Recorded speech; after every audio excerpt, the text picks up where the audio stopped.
À Monaco, il y a des résidents hors du commun.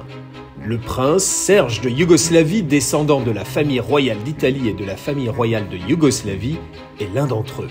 Cet homme, cultivé, chaleureux, généreux, a eu plusieurs vies. Jeune prince en exil, les nuits monégasques n'avaient aucun secret pour lui dans les années 80 et ses frasques chez Régine lui ont valu plusieurs convocations dans le bureau du prince régnier. Il a mené une vie d'artiste pop art à New York où il a été le photographe des stars, l'ami d'Andy Warhol et de Jean-Michel Basquiat. Aujourd'hui, le petit-fils du dernier roi d'Italie se consacre essentiellement à l'association internationale Reine-Hélène, qu'il préside depuis 30 ans. Nous avons voulu partir à la rencontre du prince Serge de Yougoslavie. Bonjour monseigneur. Comment vas-tu? Vous teniez à ce qu'on soit au milieu de la nature. Ben, c'est magnifique. On est dans les jardins de Saint-Martin sur le Rocher. C'est un des plus beaux endroits de Monaco. Ouais. C'est le bonheur avec la mer ici, le soleil, toutes ces fleurs. C'est un endroit extraordinaire. Je suis ravi de... C'est un endroit extraordinaire avec un invité extraordinaire, un éminent résident de la principauté. Alors vous avez quand même une caractéristique, c'est que vous êtes lié à toutes les familles royales d'Europe. C'est pas ma faute, mais effectivement, à travers du côté de ma mère, et donc la famille de Savoie. Donc Marie-Pia de Savoie. C'est ça. Qui est donc la famille de Savoie, très importante. Donc c'est-à-dire que vous êtes italien? C'est-à-dire que je suis moitié italien. Un quart serbe et un quart belge. Savoureux mélange. Ben oui. Et résident à Monaco. Et heureusement résident en principauté. C'est depuis Monaco que Serge de Yougoslavie préside discrètement l'association internationale Reine-Hélène depuis 30 ans. Cette reine d'Italie, épouse de Victor Emmanuel III, s'était fortement investie en tant qu'infirmière lors du premier conflit mondial. Comme son arrière-grand-mère, Serge de Yougoslavie s'est fait un nom pour ses actions caritatives. En Serbie, la population le surnomme le prince antibiotique. Cette association internationale Reine-Hélène, quel est son but? C'est d'intervenir dans des zones de conflit, Oui. Ou bien lorsqu'il y a des catastrophes naturelles, c'est ça? C'est ça. Il y a catastrophes naturelles, il y a des conflits, et il y a aussi, surtout, l'éducation des orphelins dans les pays de guerre comme en Afghanistan. D'accord. L'association est restée pendant 10 ans. Comme vous savez, il n'y a que des volontaires qui y travaillent, que ce sont des anciens professeurs, c'est des anciens personnes qui étaient dans l'armée, qui sont des personnes qui sont à la retraite et qui, heureusement, ont accumulé une connaissance extraordinaire de ce genre de problème. Donc, vous êtes intervenu en ex-Yougoslavie, Oui, beaucoup. évidemment. Vous êtes intervenu en Afghanistan, vous êtes intervenu aussi quand il y a des catastrophes naturelles comme au Maroc ou en Turquie. Oui. Quelle est la particularité finalement de cette association par rapport à une grande organisation? Déjà, nous, comme frais généraux, on a 0,8%. C'est que des bénévoles. Et on arrive Moins d'1% de frais généraux? à moins d'1%. Il n'y a que des bénévoles. Hein. Parce que une grande, sans les nommer, mais de grandes organisations internationales, Là, les frais généraux, Ah oui, on arrive très haut. L'argent que tu donnes va aux personnes qui en ont besoin. Et que, évidemment, que tu as besoin des employés, tu as besoin de techniciens, tu as besoin de personnes pour développer ces choses. Nous, l'avantage, comme vous me posez la question, c'est que nous, on est tellement petits, on est très rapide. On a un hôpital, un day hospital, qui arrive en 24 heures. On le déplace n'importe où dans le monde. La seule chose qu'on a besoin, c'est l'eau. Parce que quand il y a une catastrophe naturelle, tu ne peux pas arriver dans un endroit si tu n'es pas indépendant. Et on arrive avant les grosses organisations. Parce que justement, elles ont un moyen de transport qui est beaucoup plus lourd, beaucoup plus compliqué. Et nous, on arrive toujours avant. Vous voulez garder une petite taille pour cette structure. C'est ça qui est la garantie de votre efficacité. C'est exactement. Mais vous ne vous dites pas que vous avez peut-être les bons principes, les bonnes valeurs, la bonne organisation, et qu'avec plus de communication, c'est plus de budget, vous aidez plus de monde. C'est vrai. Ça, c'est le step. Alors, c'est le step de passer de association à fondation. Par an, nous, on donne à peu près 3 millions. Mais chaque centime est bien dépensé et beaucoup sont donnés. Quand je vais voir les hôpitaux, quand je vais voir les dépôts des hôpitaux, des médicaments dont je vous ai parlé, qui sont dans des dépôts qui ne sont pas utilisés pour toutes les raisons médicales, je les prends, ils ont 2 ans de vie, et ceux-là, je les transporte avec les armées, avec un petit sachet et un velcro, ils le mettent sous le fauteuil, et quand l'avion arrive sur le tarmac, ils mettent dans un petit chariot. Et ça s'appelle transport gratuit. Donc, j'ai le médicament gratuit, j'ai le transport gratuit. Et quand on fait le Day Hospital dans les missions de paix, qu'on appelle aujourd'hui les missions de paix, pour aider toute la population autour de ce camp, qu'il soit français, anglais, allemand, enfin n'importe quelle nationalité, ça s'applique pour chaque terrain et chaque armée européenne. Et donc, ça permet à l'armée d'aider les populations civiles, ce qui m'intéresse. Et ces populations civiles en diront, regarde, tu vois cette armée, qu'elle soit française, qu'elle soit anglaise, qu'elle soit italienne, nous ont aidés et ont aidé notre famille durant un moment terrible qui est la guerre.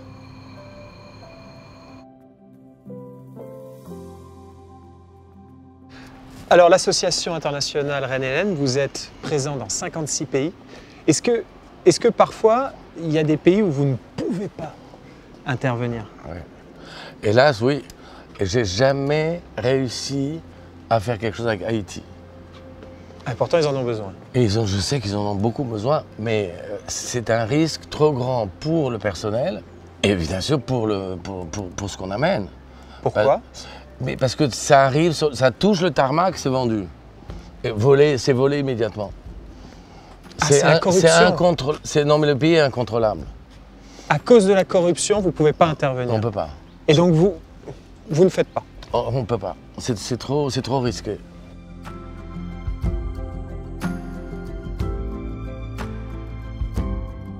Est-ce que vous vous dites parfois, parce que donc vous n'êtes pas rémunéré, je pense que la religion tient une part importante dans cette association, mais sur le plan humain, qu'est-ce que ça vous apporte? Ça apporte beaucoup. Parce que de savoir que tu peux aider les personnes. Par exemple, quand on aide des orphelins en Afghanistan, et quand au bout de 10 ans, nous on va financer toute la partie école jusqu'à l'université. Et ces jeunes filles et ces jeunes garçons vont être acceptés à l'université. Ils vont pouvoir choisir leur destinée. Et ça, c'est la mission. Changer des vies. Ça, c'est notre mission.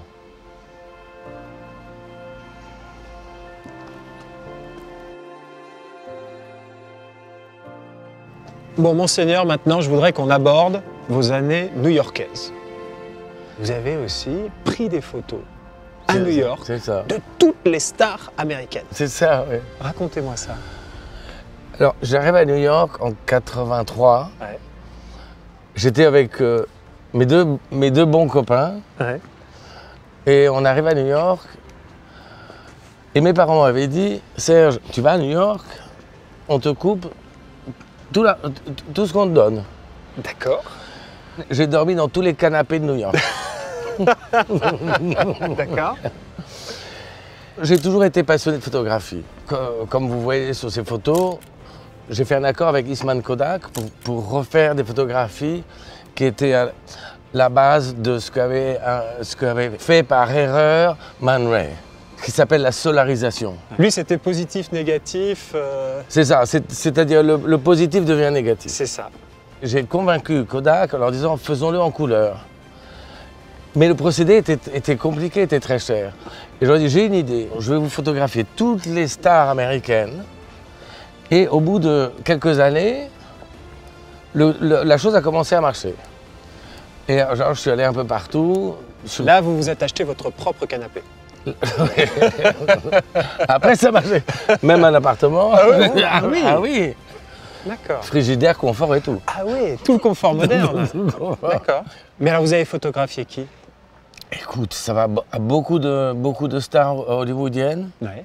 Gregory Peck, Kirk Douglas, les Sinatra, Mohamed Ali.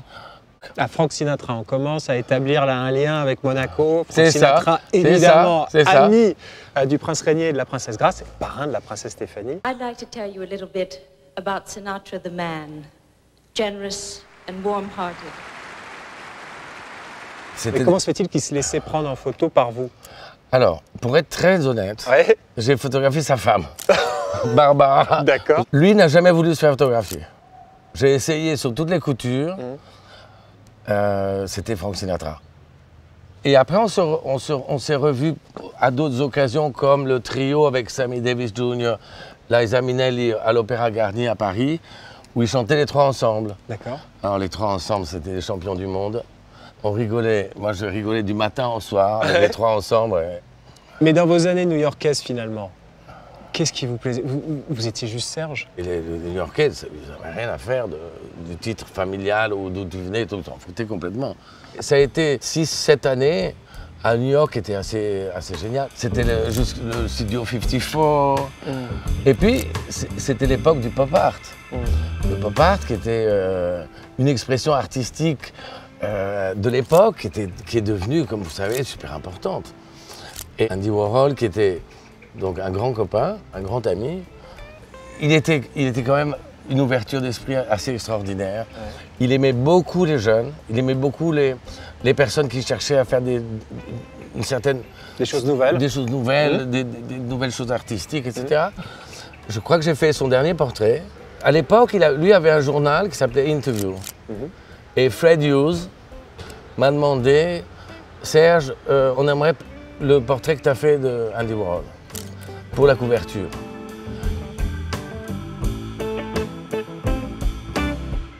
Pour que ce soit son portrait posthume. Pour que ce soit son portrait posthume.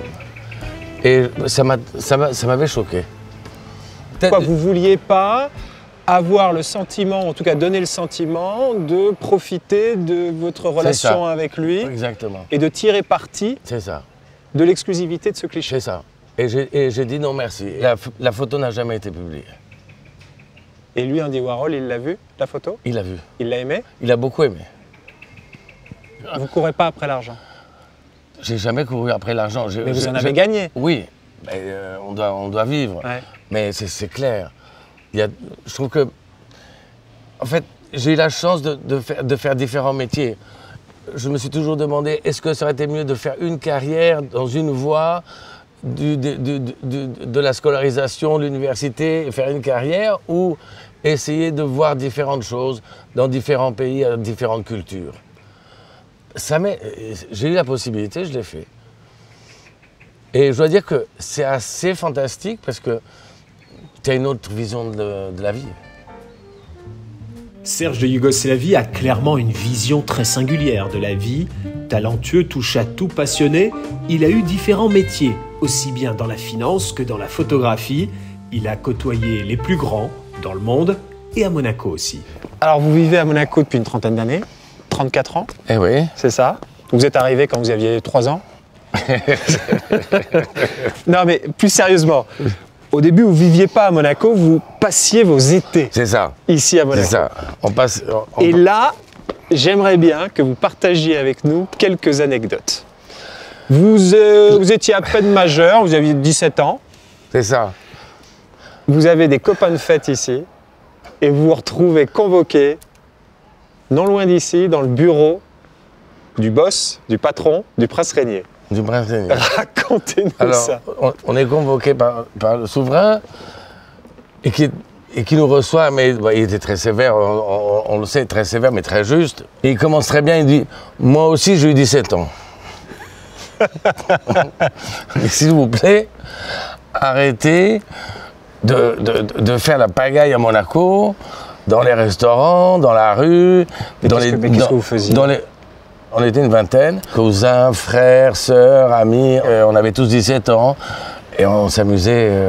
Vous vous rappelez le pirate? Oui. Bon, le pirate. Restaurant à Roquebrune Cap Martin. C'est ça. Le pirate, quand même, c'était une bonne institution. Une bonne institution. Et quand on commence à casser des assiettes aux pirates, on se dit bah, pourquoi est-ce qu'on n'irait pas en casser dans d'autres endroits? Très bien. Alors ça, c'est la première convocation où un été où vous vous retrouvez avec 300 plaintes sur le dos. Voilà. Première convocation du prince Régnier dans son bureau. Voilà. Là, on va dire que c'est l'avertissement. C'est l'avertissement. Sauf que vous vous êtes retrouvé dans son bureau une deuxième fois. C'est ça. Il nous dit mes amis, je ne veux plus vous voir et vous vous calmez. Le lendemain, on est de nouveau convoqué par notre souverain et qui nous dit qu'est-ce que je vous avais dit la veille? Mais qu'est-ce que vous aviez fait? Il y a eu les banquettes du Jimmy's, il y a eu le toit du Jimmy's. Vous avez fait s'écrouler le toit du Jimmy's. Il ne s'est pas écroulé, disons que... rétractable. Voilà, Ouais. le toit rétractable, il a... Parce que vous étiez... Tout un groupe était monté sur le toit. Tout un groupe était monté D'accord. sur le toit. Très bien. Et là, le technicien a voulu ouvrir le toit. C'est ça. Il s'est retrouvé fragilisé. Le toit s'est affaissé. C'est ça. Et Régine n'était pas très contente. Elle n'était pas du tout contente. Elle a fait directement un procès. On n'avait pas évidemment les moyens d'avoir un procès de ce genre. Ouais. Et donc on a eu une idée pas mal qui a beaucoup plu à Régine. On a vidé nos poches, on est allé acheter un énorme bouquet de fleurs, on est rentré au Jimmy's en étant interdit. Ouais. Et on donne le bouquet à Régine et on dit « Régine, excuse-nous, on a fait une bêtise, on est désolé. » Qu'est-ce qui s'est passé? Elle a enlevé le procès. Comme quoi, un bouquet de fleurs. Non, Il mais suffit d'être un gentleman. voilà, il faut dire les choses comme aujourd'hui, on doit faire des procès toutes les secondes pour n'importe quoi. Il faut s'expliquer. D'accord. Mais elle avait une bonne assurance aussi. À la fois italien, serbe, belge, mais détenteur d'un passeport britannique, Serge de Yougoslavie a parcouru le monde entier, mais n'aurait pas pu s'installer ailleurs que dans une monarchie. Vous êtes Altesse royale. Donc pour vous, la monarchie, c'est important? Écoute, oui, la monarchie est importante parce que ça a un significatif important pour les gens. C'est un lien direct entre le pays et ses habitants. Surtout ici. Au-delà de l'Union européenne, à Monaco, c'est le seul pays européen où le monarque est souverain et où on a un prince régnant. C'est ça. Et puis, c'est un métier que tu apprends du plus jeune âge. Donc, les souverains sont éduqués à faire le rôle de souverain et ils ont appris toute leur vie comment le faire. L'Église et le monarque ensemble sont des identités qui sont les choses les plus importantes pour un peuple, surtout s'il est à la dérive. Vous disiez tout à l'heure que ce qui vous plaisait à New York, c'était une forme d'anonymat et c'était le fait que vous étiez redevenu Serge, pas Serge de Yougoslavie. Oui. Vous avez souffert du fait d'être Serge de Yougoslavie? Ah oui, mais alors, quand j'étais petit, oui. Mais c'était difficile de vivre en exil des deux pays, autant la Serbie que l'Italie. On ne pouvait pas s'y rendre. Donc bon, moi j'étais petit. La chose qui était la plus embêtante, c'était les journalistes, les paparazzis qui te suivaient. À l'époque, c'était un autre moyen de communication, il n'y avait pas les téléphones, il n'y avait rien, donc les gens te suivaient. Et les gens te disaient « Ah, regarde, il est en train de déjeuner ou dîner dans un restaurant » et tu ne pouvais pas sortir du restaurant. C'était très agressif. Dans sa jeunesse, le prince en exil a fait face à l'envie et la jalousie. Il considère que son titre et son nom lui ont causé plus de tort que de bien. C'est sans doute pour fuir cette agressivité qu'il a trouvé refuge ici, à Monaco, qui lui offrait un cadre de vie protégé. Une petite monarchie ouverte sur le monde, devenue sa maison. À moitié italien, à moitié serbe, à moitié belge, qu'on ne peut pas se rendre en Italie, qu'on ne peut pas se rendre en Serbie. Si on écarte le côté belge, aujourd'hui vous êtes quoi? Vous vous sentez quoi? Monégasque? Mais peut-être. Ouais. Ouais. Oui, parce que Ça fait, je crois, quelques trentaines d'années que je suis ici, et c'est vraiment un endroit que j'aime. J'ai la chance d'avoir beaucoup de personnes que j'aime ici. Et à chaque fois que tu prends un avion, tu rentres à Nice, tu arrives à Nice, et tu arrives ici, sur la Côte d'Azur, c'est toujours la même chose, tu as l'impression de venir en vacances. Est-ce que tout le monde s'en rend compte de la chance qu'on a ici? Ben, j'espère, ils ont plutôt intérêt. Sinon, on peut leur rappeler, hein, je veux dire. Ah ouais? Là, je m'en occupe, si tu veux. N'hésitez pas, la caméra est là. Merci, Monseigneur, merci Serge de Yougoslavie. Merci beaucoup. Descendant du roi d'Italie, du roi de Grèce, du roi des Belges, du grand-duc de Russie, le prince Serge de Yougoslavie est lié à toutes les familles royales d'Europe. Mais c'est avant tout un authentique philanthrope, un bon vivant, porté vers les autres, une belle rencontre.